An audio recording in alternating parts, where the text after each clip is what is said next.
장의 말씀입니다. 사도행전 11장 19절부터 30절까지 말씀입니다.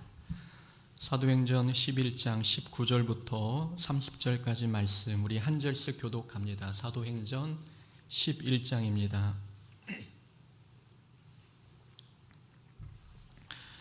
사도행전 11장 19절부터 30절까지 우리 함께 한 목소리로 우리 1절씩 교독합니다.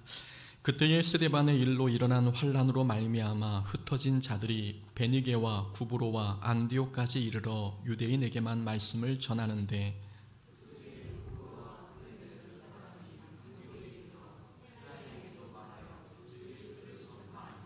주의 손이 그들과 함께 하심에 수많은 사람들이 믿고 주께 돌아오더라.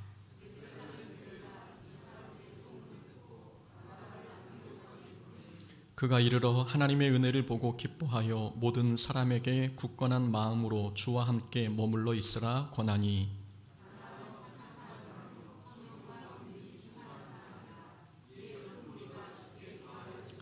바나바가 사울을 찾으러 다소에 가서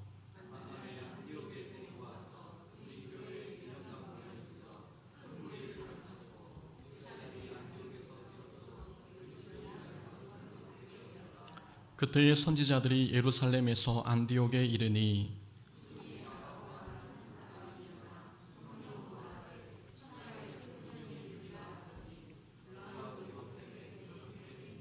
제자들이 각각 그 힘대로 유대에 사는 형제들에게 부조를 보내기로 작정하고 이를 실행하여 바나바와 사울의 손으로 장로들에게 보내니라. 아멘.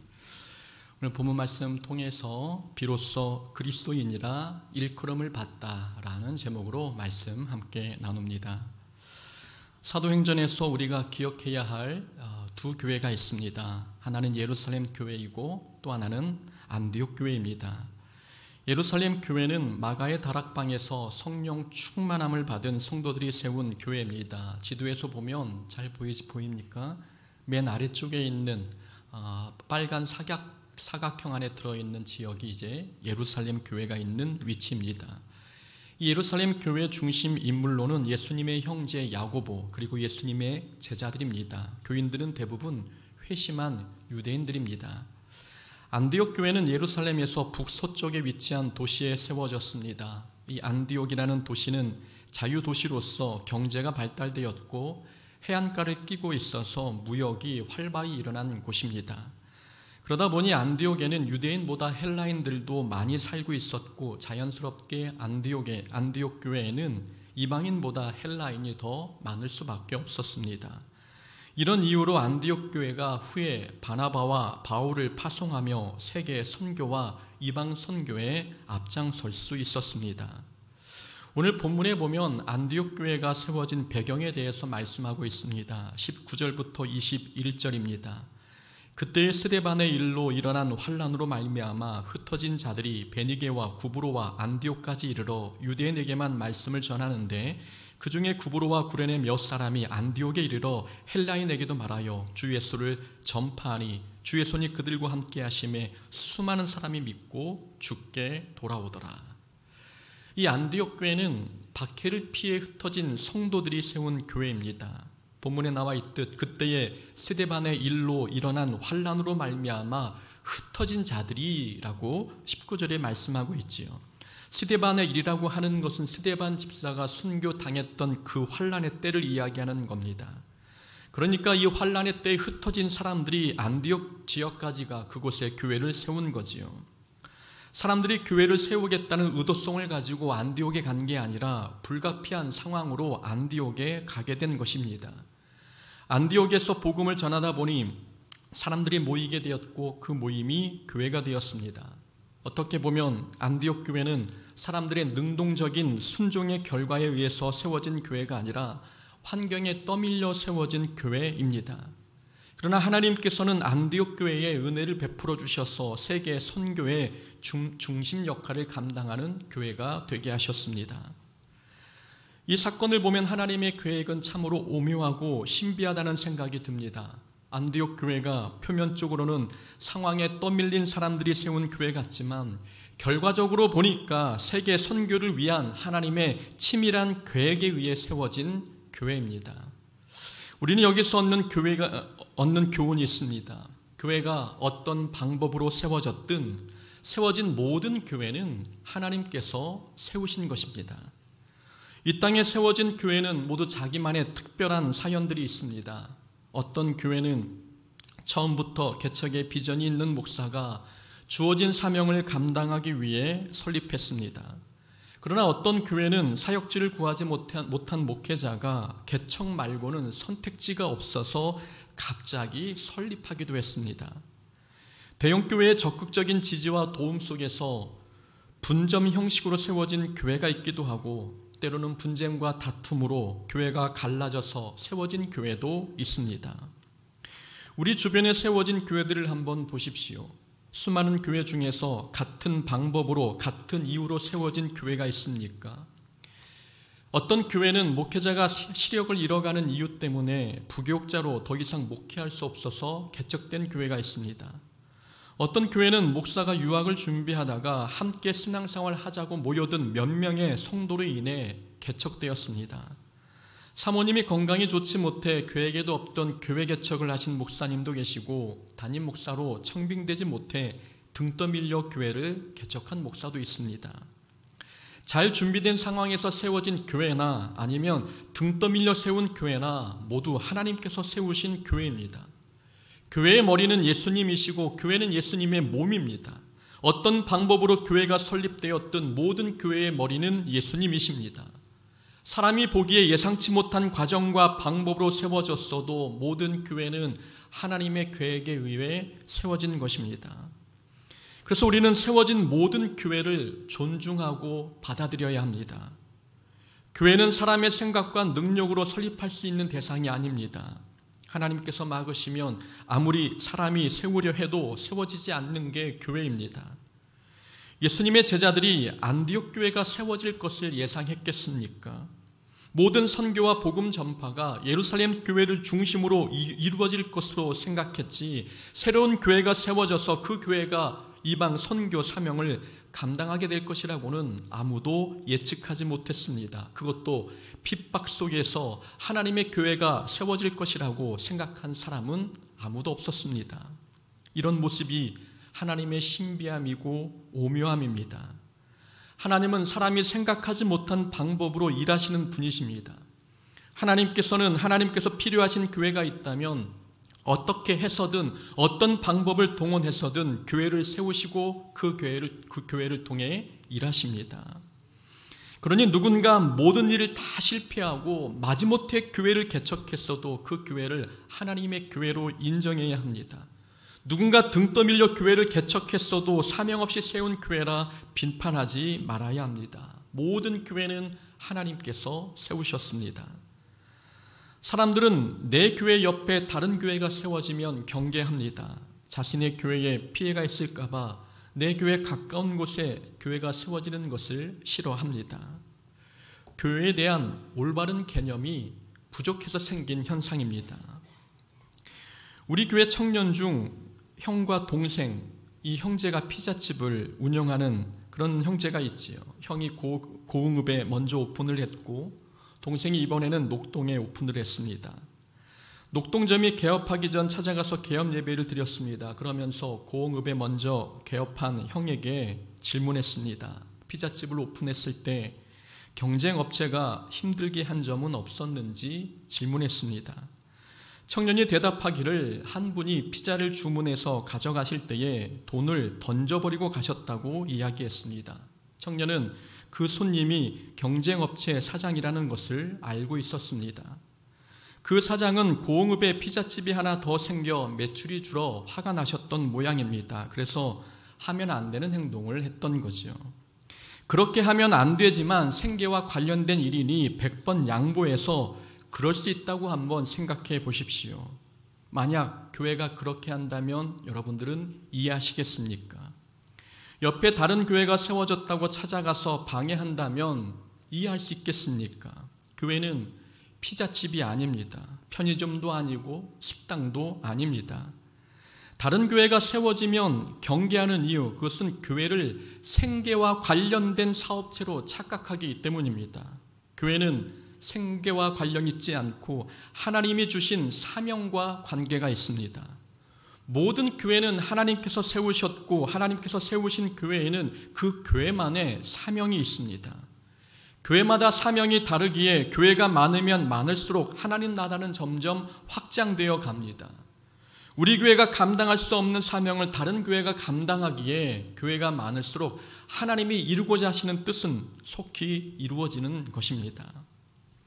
옆에 교회가 없으면 우리 교회가 더 잘 될 것이라 생각하지 말아야 합니다. 하나님께서는 사명을 보시고 그 교회의 사명을 보시고 그 교회에 필요한 사람을 보내주십니다. 우리 교회의 사명을 보시고 우리 교회에 맞는 사람이면 우리 교회에 보내주실 것이고 옆에 교회 사명과 맞으면 옆에 교회 사람을 보내주십니다. 어떤 교회든 그 교회를 필요로 하는 영혼들이 있습니다. 교회가 하나라고 해서 다 우리 교회에 오는 것은 결코 아닙니다. 하나님께서 그 교회에 보내주시는 영혼들이 있다는 것입니다. 그래서 교회는 서로 경쟁 관계나 질투 관계가 되어서는 안 됩니다. 교회는 서로 사명이 다르기에 경쟁할 게 아니라 합력해야 합니다.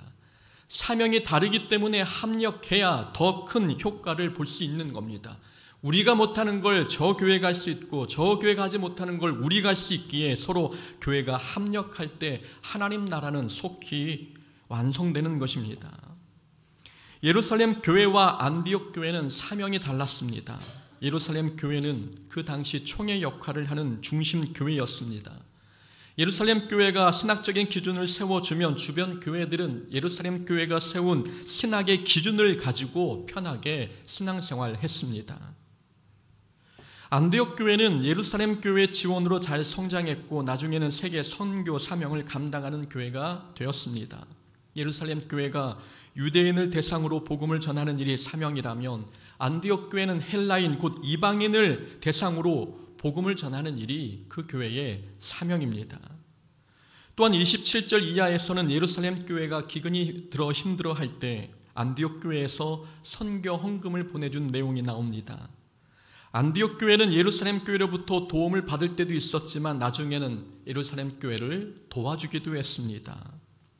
이렇게 예루살렘 교회와 안디옥 교회는 사명이 달랐습니다. 그래서 어느 교회가 더 좋고 어느 교회가 더 중요하다 말할 수 없습니다.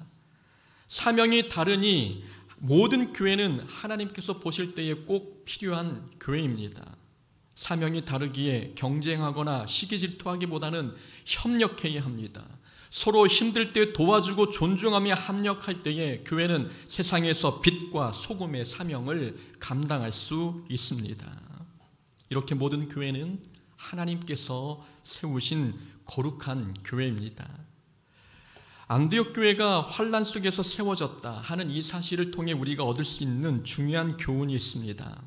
환난에는 하나님의 숨겨진 계획이 있다는 사실입니다. 환난에는 하나님의 숨겨진 계획이 있습니다. 안디옥 교회가 세워진 계기는 스데반 집사가 순교당한 그 환난 때문이었습니다. 예루살렘에 일어난 핍박으로 인해 성도들이 흩어졌고 흩어진 사람 중에 안디옥에 간 사람들이 복음을 전해 교회를 세웠습니다. 환난은 우리를 힘들게 하고 아프게 합니다. 그러나 환난이 꼭 부정적인 역할만 하는 건 아닙니다. 예루살렘에서 박해와 핍박이 없었다면 안디옥 교회가 세워질 수 없었듯이 환난은 꼭 우리에게 부정적인 역할만 하는 건 아닙니다. 환난에는 사람이 알 수 없는 숨겨진 하나님의 계획이 있습니다. 사도행전의 초대교회 성장 과정을 보면 환난이 큰 역할을 했습니다. 여러 번 말씀을 드렸지요. 초대교회가 성장할 때쯤이면 항상 교회에 어려움이 찾아왔습니다. 정직하지 않은 헌금의 문제, 그리고 불공평한 구제 문제, 그리고 교회 리더의 투옥과 스데반 집사의 순교, 모두 초대교회에 불어닥친 환난이었습니다. 어느 것 하나 가볍지 않은 환난이 없었고 누구든 시험에 들어도 전혀 이상하지 않을 정도의 큰 환난들이었습니다. 그러나 놀랍게도 초대교회는 환난을 동력 삼아 더 높게 성장했습니다. 초대교회를 바라보면 환난은 불필요한 요소가 아니라 하나님의 계획을 이루는 일에 반드시 필요한 과정임을 깨닫습니다. 우리에게 환난은 어떤 역할을 하고 있습니까? 신앙생활하는 성도들 삶 가운데 환난을 만나지 않는 성도는 없습니다. 우리가 만난 이 환난은 우리에게 어떤 역할을 합니까? 우리에게 아픔과 슬픔만 주는 환난입니까? 아니면 이 환난이 하나님의 계획을 성취하는 도구가 되고 있습니까? 환난을 만났을 때 우리는 이 환난을 하나님의 계획으로 우리를 이동시키는 영적인 교통수단으로 생각해야 합니다. 환난은 영적인 교통수단입니다.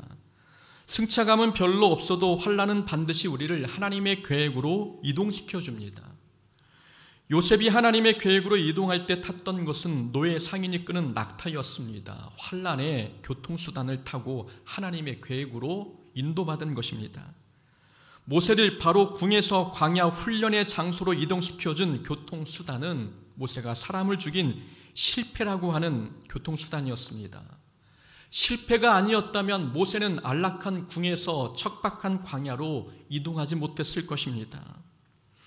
로마 전도를 위해 바울을 로마로 속히 이동시켜준 것도 바로 유라굴로 광풍이었습니다. 하나님께서는 이 광풍을 동원해 바울을 로마로 인도해 가셨습니다.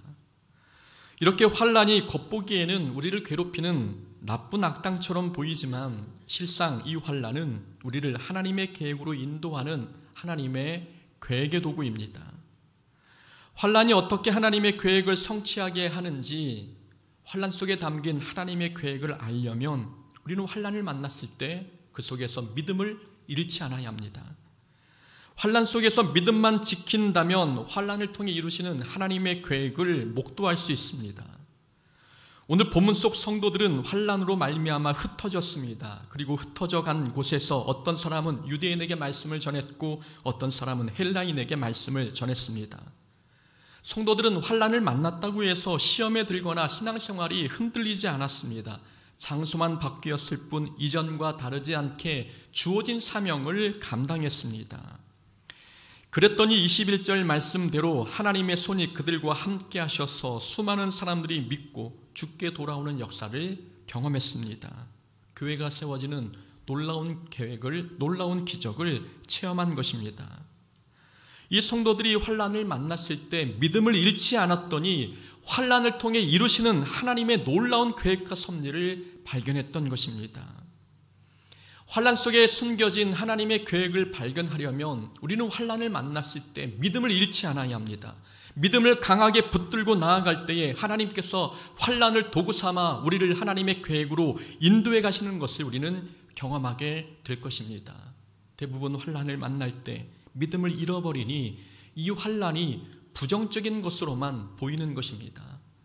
인생을 돌아보면 우리의 인생을 하나님의 계획으로 인도했던 교통수단은 모두 환난들 아니었습니까? 우리가 경험한 실패, 실수, 우리가 낙심했던 순간, 우리가 만난 핍박과 고난들, 이 모든 영적인 교통수단을 통해 하나님께서는 우리를 하나님의 계획된 자리로 인도해 오셨습니다.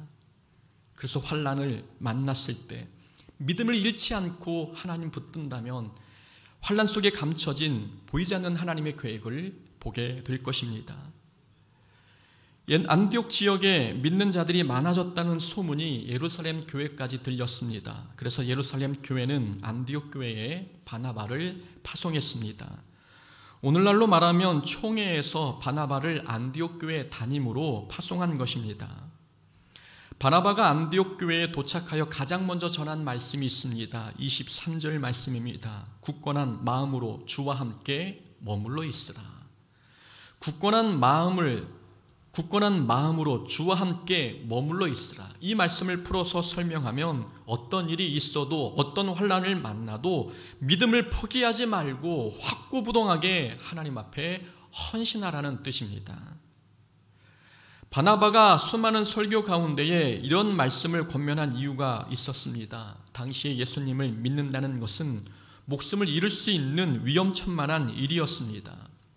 예수를 믿으면 박해와 핍박은 당연히 따라오는 절차였습니다. 바나바는 그 사실을 알고 있었기에 부임 첫 설교에서 시험이 찾아와도 환난이 찾아와도 주님께 꼭 붙어 있을 것을 권면했습니다. 바나바가 권면한 말씀, 굳건한 마음으로 주와 함께 머물러 있으라. 여기서 굳건한이라는 단어는 의도, 목적, 뜻을 의미합니다. 그러니까 굳건한 마음으로 주와 함께 머물러 있으라 라는 이 말씀의 본 뜻은 마음에 분명한 목적과 뜻을 가지고 주님께 머물러 있으라는 뜻입니다.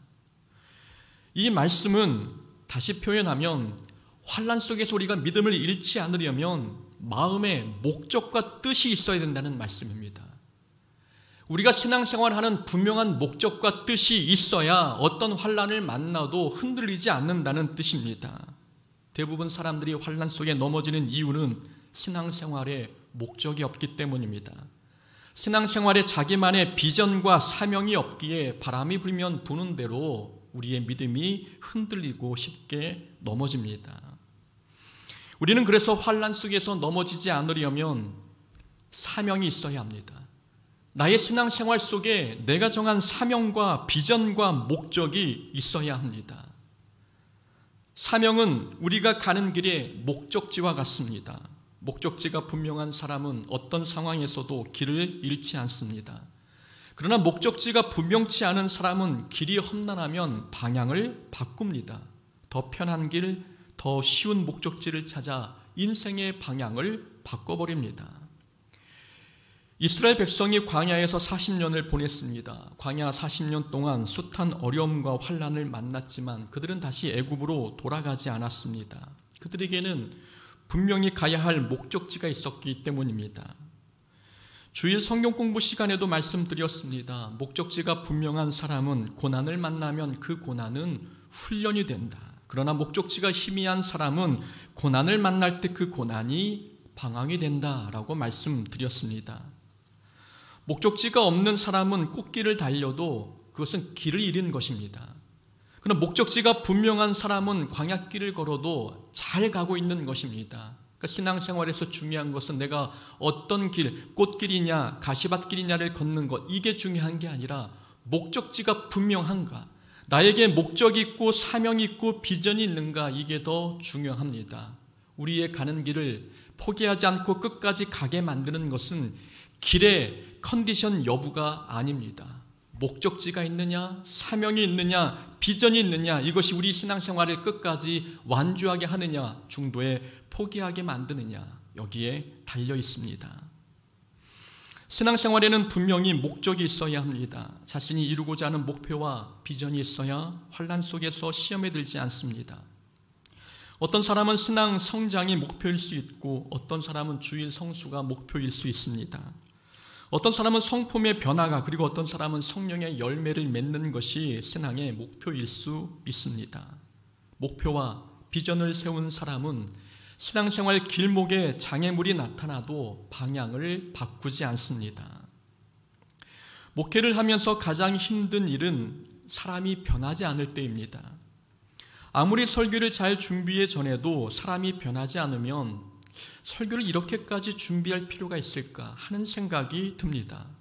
그러나 변하지 않는 사람을 보고도 목회를 포기하지 않는 이유가 있습니다. 저의 목회의 목적은 사람을 변화시키는 게 아니기 때문입니다. 저의 비전은 성도들을 영적인 가나안 땅으로 무사히 인도해 가는 것입니다. 변화는 하나님께서 하실 일이고 제가 할 일은 설교를 통해 성도들이 믿음을 포기하지 않고 신앙생활을 끝까지 하게 하는 것입니다. 모세의 사명은 변화시키는 것보다는 광야를 무사히 통과하는 것 아니었습니까? 가나안 땅까지 무사히 도착한 이스라엘 민족 중에는 변화되지 않은 사람들도 많았습니다. 그러나 모세는 그들을 변화시키려 하기보다 주어진 사명, 곧 이스라엘 민족을 하나님이 원하시는 목적지까지 무사히 데리고 가는 것이었습니다. 자기의 사명과 목표가 분명한 사람은 내가 원하는 결과가 나타나지 않아도 포기하지 않습니다. 그래서 신앙생활에 자기만의 사명과 목표가 있는 사람, 이런 사람들은 어떤 환난을 만나도 믿음을 잃지 않습니다. 지금 신앙생활 하면서 우리의 믿음이 흔들리는 사람이 있습니까? 믿음이 흔들린다면 내 신앙생활의 목표는 무엇이었는지를 다시 한번 돌아봐야 합니다. 사명은 있는지, 목표는 있는지, 나에게 신앙생활을 하면서 비전은 있는지, 비전과 사명과 목표가 없다면 그래서 내가 신앙생활 이렇게 잔바람에도 흔들리는구나 라고 생각해야 합니다. 그래서 우리가 사명과 목적과 비전을 바로 세워가며 신앙생활을 해야 합니다. 그래서 바나바가 권면합니다. 굳건한 마음으로, 목적과 사명과 비전을 세우는 마음으로 주님께 머물러 있으라. 이 말씀을 우리에게 주신 하나님의 말씀으로 받아야 합니다. 24절에 보면 성경은 바나바가 어떤 사람인지 소개하고 있습니다. 바나바가 어떤 사람인지 소개한 이유는 바나바의 이런 모습이 예루살렘 교회가 바나바를 파송한 이유였기 때문입니다. 바나바는 착한 사람이요 성령과 믿음이 충만한 사람이다. 성경이 바나바를 소개할 때 가장 먼저 언급한 덕목은 사람이 착하다는 것입니다. 여기서 착한이라는 단어는 놀라다, 경탄하다, 높이 평가하다라는 의미입니다. 다시 말하면 바나바는 모두가 감탄할 만큼 성품이 훌륭한 사람이라는 뜻이지요. 바나바를 보면서 우리가 깨닫는 교훈이 있습니다. 하나님의 일에서는 재능보다 인품이 더 중요합니다. 하나님의 일꾼에게 필요한 덕목은 재능보다는 성품이고 인품입니다. 사람 됨됨이가 은사나 능력보다 더 중요하다는 말씀입니다. 신앙생활에서는 재능이 많아도 인품이 갖춰지지 않으면 의미 없습니다. 은사가 아무리 많아도 성품이 다듬어지지 않았으면 그 은사는 사람들의 눈살을 찌푸리게 만듭니다. 하나님께서는 우리에게 능력 있는 사람이 되라고 말씀하지 않으십니다. 하나님께서는 우리에게 좋은 나무가 되라고 하셨고 착한 행실을 갖추라고 말씀하셨습니다. 예수님의 산상수훈의 주제도 좋은 사람이 되라는 것 아니었습니까?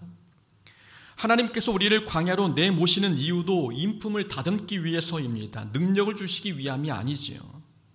하나님의 일은 하나님의 능력으로 하는 것이지 내 능력으로 하는 게 아닙니다. 그래서 주의 일을 감당할 때는 우리는 하나님의 능력으로 일하고 우리가 준비할 것은 하나님이 기뻐하실 만한 성품과 인품입니다. 인품은 하나님의 능력을 가져오는 통로이고 또 하나님의 능력을 바르게 사용할 수 있는 지혜입니다. 하나님께서 우리에게 원하시는 것은 인품을 갖춘 일꾼이 되는 것입니다. 하나님께서도 인품을 강조하는데 세상의 기준도 인품이 더 중요함을 이야기합니다. 우리가 알고 있는 시인, 유명한 시인 하인에도 말하기를 재능은 없어도 되지만 인격은 갖추지 않으면 안 된다라고 이야기했습니다. 세상 사람들조차도 능력보다 중요한 것이 인품이고 성품이라는 것을 알고 있습니다. 그런데 이 인품은 시간이 지나면 저절로 갖춰지는 게 아닙니다. 어른이 되고 노인이 되어도 말씀 앞에 자기 자신을 복종시키지 않으면 우리의 고집과 아집은 깨지지 않습니다. 시간이 지나서 인품이 갖춰지는 게 아니라 부단히 말씀 앞에 자기를 복종시키며 힘쓰고 노력해야 인품이 갖춰진다는 뜻입니다. 바나바가 안디옥 교회에 부임해서 했던 사역을 한번 보십시오. 바나바는 먼저 성도들을 권면했고 다소에서 사울을 데리고 와서 함께 사역했습니다. 더 나아가 예루살렘 교회에 기근이 들었을 때 선경금을 보내주는 일도 했습니다. 그러니까 바나바 사역의 핵심은 연합, 화합 그리고 화목이었습니다. 바나바는 성도들의 마음을 예수님께 일치시켰습니다. 그리고 사울과 화목하게 동역했고 예루살렘 교회에게 도움을 주고받으면서 안디옥 교회와 예루살렘 교회의 화목을 추구했습니다. 성도들을 가르치고 동역자끼리 화목하게 지내며 교회 간에도 하나가 되게 하는 이 힘은 바나바가 가지고 있는 성품 때문이었습니다. 능력이 아니라 화목하게 하는 성품이 이런 화목의 사역을 감당하게 했던 것입니다. 교회의 화목, 신앙생활의 평화, 이 모든 것은 인품이라고 하는 중요한 은사 덕분에 이룰 수 있는 것입니다. 그래서 우리에게 필요한 것, 우리 교회와 우리 일꾼들에게 필요한 것은 은사보다는 인품입니다. 안디옥 교회에서 처음으로 그리스도인이라는 말이 생겼습니다. 그리스도인은 예수님께 속한 사람이라는 뜻입니다. 안디옥 교회에서 그리스도인이라는 말이 생겨난 이유는 여러 가지 이유 때문이었습니다. 믿는 성도 중에 이방인도 있었기에 이방인과 유대인을 아우를 수 있는 호칭이 필요했습니다. 그리고 예수 믿지 않는 유대인과 예수 믿는 유대인들을 구별하기 위해서도 유대인과 구별할 만한 또 다른 호칭이 필요했습니다. 그래서 그리스도께 속한 사람이라는 뜻의 그리스도인이라는 호칭이 생겨났습니다. 그러나 이 호칭은 그 당시에 영광스러운 호칭이 아니었습니다. 예수 믿는 사람을 조롱하고 야유할 때 사용하는 단어, 그게 바로 그리스도인이었습니다. 오늘날로 말하면 예수 믿는 사람을 예수쟁이라고 비판하는 것과 같은 이치, 그런 의미로 당시에 그리스도인이라는 그런 말로 성도들을 비하했습니다. 그래도 그리스도인들은 이 호칭을 부끄러워하지 않았습니다. 이 호칭처럼 우리는 예수님께 속한 사람들이 맞기 때문에 이것을 부끄러워하기보다 오히려 영광스럽게 생각했습니다. 나는 예수님께 속한 사람이다 라는 것이 얼마나 큰 영광인지 성도들은 이 호칭을 반대하지 않았습니다. 비로소 그리스도인이라 일컬음을 받게 되었다. 비로소 그리스도인이라 일컬음을 받게 되었다는 것, 하나님이 보실 때에 이 정도면 예수님께 속한 사람이 맞구나 라는 칭찬을 들은 것입니다. 비로소 이런 모습이라면 예수님께 속한 그리스도인이라는 호칭을 주어도 되겠구나 하나님께서 판단하시는 것입니다. 그 판단의 기준은 모든 교회의 주인 되심을 인정하고 다른 교회를 존중할 때 우리는 그리스도인이 되는 것입니다. 고난 속에 담긴 하나님의 뜻을 믿고 고난을 만나도 믿음을 잃지 않을 때 비로소 하나님은 우리를 향해 그리스도인이라고 일컬어 주십니다. 환난이 찾아오면 사명을 붙들고 목적을 붙들고 이 환난을 이겨낼 때에 그런 우리를 바라보실 때 예수님은 우리를 그리스도인이라 말씀하십니다. 그리고 능력보다 그리스도의 성품을 닮은 사람이 될 때 하나님 우리를 그리스도인이라 말씀해 주십니다. 우리는 예수님께 속한 그리스도인입니다. 우리는 그래서 삶의 자리에서 작은 예수의 삶을 살아감으로 하나님께 영광을 올려드리는 우리의 인생이 되어야 합니다. 우리는 교회에서나 교회 밖에서나 주님께 속한 그리스도인임을 잊지 말고 하나님의 영광을 위해 살아가는 하나님의 자녀 되기를 주의 이름으로 축원합니다. 아멘.